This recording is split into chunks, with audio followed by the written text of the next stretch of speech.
नमस्कार दोस्तों, आप सभी का एक बार फिर से बहुत बहुत स्वागत है आपके अपने YouTube channel mamma and baby पर।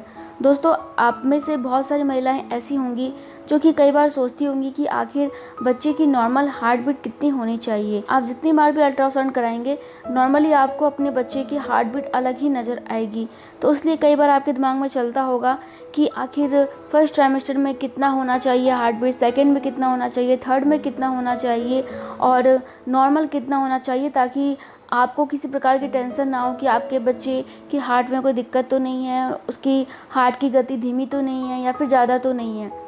तो मतलब कि बहुत सारे सवाल आपके दिमाग में चलते हैं। तो दोस्तों, इसीलिए आज मैं आप लोगों के लिए यह वीडियो लेके आई हूँ जिसमें कि मैं आपके बच्चे की हार्ट से संबंधित सारी बातें बताऊंगी। तो चलिए आज का वीडियो स्टार्ट करते हैं। तो सबसे पहले हम जान लेते हैं कि आपके बच्चे का हार्ट बनता कब है। तो जब आपकी प्रेगनेंसी का चौथा सप्ताह स्टार्ट हो जाता है तब आपके बच्चे का जो है हार्ट बनना स्टार्ट हो जाता है। और दोस्तों देखिए, आप अपने बच्चे की हृदय की धड़कन केवल जो अल्ट्रासाउंड के माध्यम से ही सुन सकते हैं, नॉर्मल नहीं सुना जा सकता। दोस्तों, आपको एक बात जानकर बहुत हैरानी होगी कि आपके घर में जो बेबी होता है उसकी हृदय की गति जो है एक वयस्क यानी कि जो 18 साल से ऊपर के व्यक्ति होते हैं उसकी तुलना में लगभग 2 गुना होता है। और दोस्तों, आपके बच्चे की दिल की धड़कन जो है लगभग 6 सप्ताह के बाद शुरू हो जाती है और शुरुआत में आपके बेबी का जो हार्ट होता है वो जो है लगभग 1 मिनट में 100 बार धड़कता है। दोस्तों, स्टार्टिंग में जो है आपके बेबी की दिल की धड़कन यानी कि FHR जो है 90 से लेकर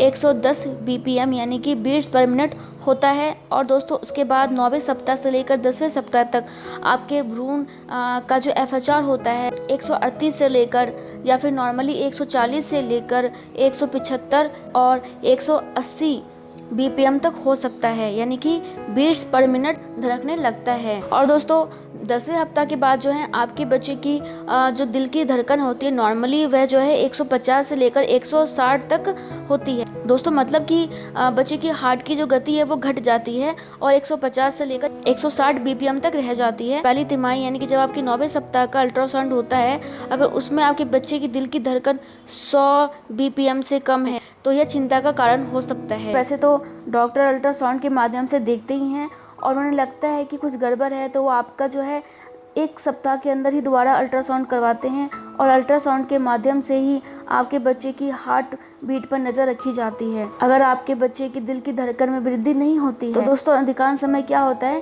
कि यह जो है आपकी गर्भपात का कारण बन सकता है। दोस्तों, यह ज़्यादातर जो है गुणसूत्र असामान्यता के कारण हो सकता है, यानी कि अगर गुणसूत्र में कोई असामान्यता है तो आपके बच्चे की दिल की गति जो है धीमी हो सकती है और इस वजह से गर्भपात भी हो सकता है।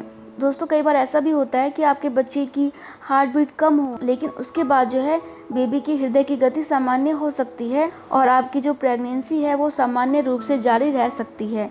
ठीक है, तो चिंता मत कीजिए, वो डॉक्टर अपने हिसाब से करते हैं। बाकी आप भी ध्यान रखिए, उनसे पूछिए कि कितना होना चाहिए, कितना सामान्य है। बाकी दोस्तों, डॉक्टर जो भी टेस्ट करते हैं, जो भी दवाइयाँ देते हैं, आप उनसे खुल के पूछिए कि कितना होना सही है, कितना होना सही नहीं है, वो आपको अपने आप बताएंगे। दोस्तों, एक बात मैं आपको और बता दूं, एक फिटोस्कोप का उपयोग कर बच्चे की दिल की धड़कन सुनने के लिए 18 से 20 सप्ताह लगते हैं। प्रेगनेंसी के जितने भी ट्राइमेस्टर होते हैं और आपके सोने की वजह से, आपके कामकाज की वजह से जो है कई बार जो है भ्रूण की गति में परिवर्तन हो सकता है। जैसे कि मान लीजिए अगर आप व्यायाम करते हैं या फिर आप टेंशन लेते हैं तो आपकी हृदय की गति भी बदल जाती है।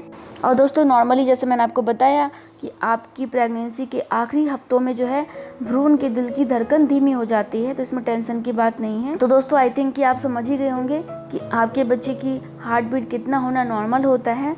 बाकी दोस्तों, अल्ट्रासाउंड के माध्यम से आपको पता चल ही जाता है। आई थिंक कि आपको वीडियो भी पसंद आया हो तो लाइक कर दीजिएगा। मैं मिलती हूँ नेक्स्ट वीडियो में, तब तक के लिए bye. Thank you so much.